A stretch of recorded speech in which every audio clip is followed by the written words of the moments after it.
There's a big red house on a hill in the town of Kolding. Some say it's always been there. Others say it magically appeared during a blizzard. And some are convinced that they've seen it being built. Sally Ann wasn't paying much attention to what older folks in town were talking about. She mostly focused on her studies and needed to find some way of financing them. The government would help out, but studying architecture wasn't cheap, and she needed a little extra for traveling and materials.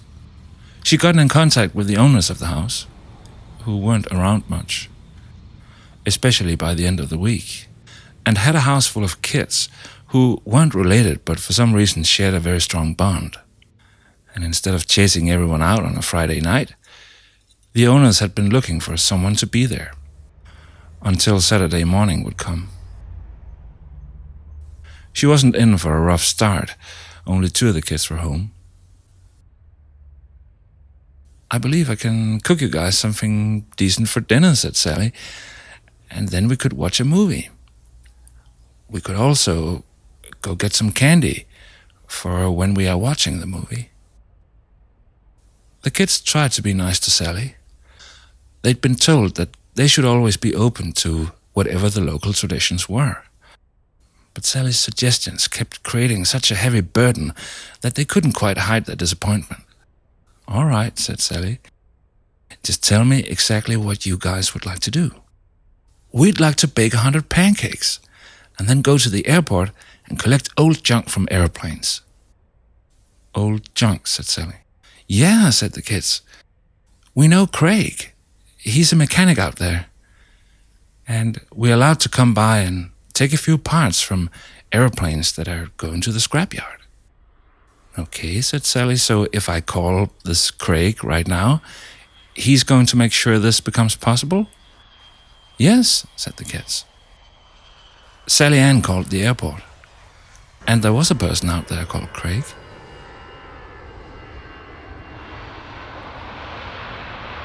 He also confirmed that unless the night got very busy, the kids could visit the hangar and take with them the parts they needed. "Thank you," said Sally. She was authorized to drive a moving vehicle with the kids in it. But she said, "I'm a student. I don't have a car." "We've got a car," said the kids.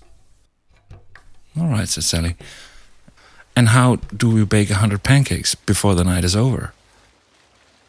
"Well, use 10 frying pans," said the kids.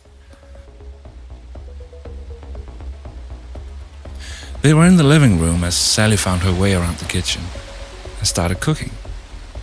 The frying pans were hot and noisy, and she couldn't quite figure out what the kids were doing, but they seemed to be sending some kind of message in which the privilege of having access to fresh strawberries seemed very important.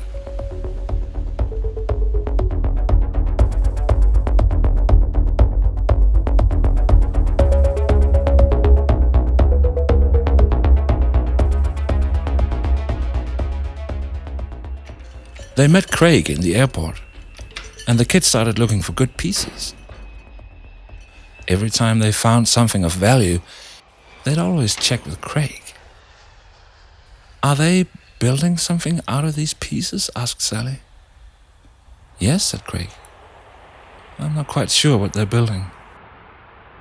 We don't usually allow kids to come here, but there are some who are very interested in engineering, and some of them become very good flight mechanics in the future." Yeah, all right," said Sally. "By the way," said Craig, "there's a Boeing 747 arriving here in the airport later tonight. And I think Raven and Troy and Toby and some of the other kids from the house are going to be on that plane." "All right," said Sally.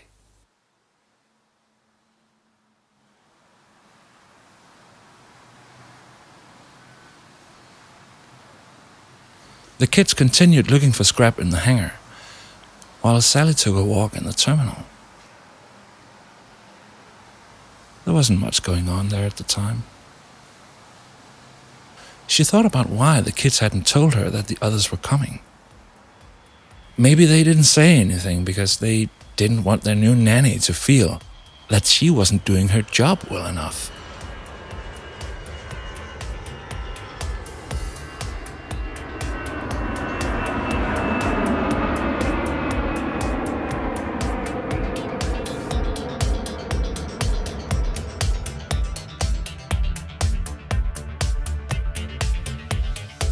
The plane arrived and more inhabitants of the big red house showed up.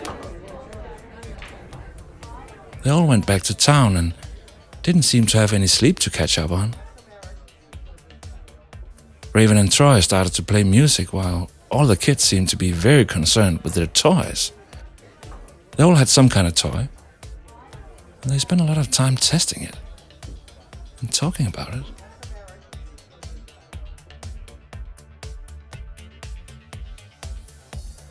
Sally Ann left the red house on the hill. She went to a local bar hoping to meet some friends.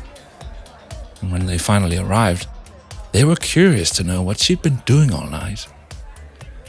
And she tried to explain what the new job was like.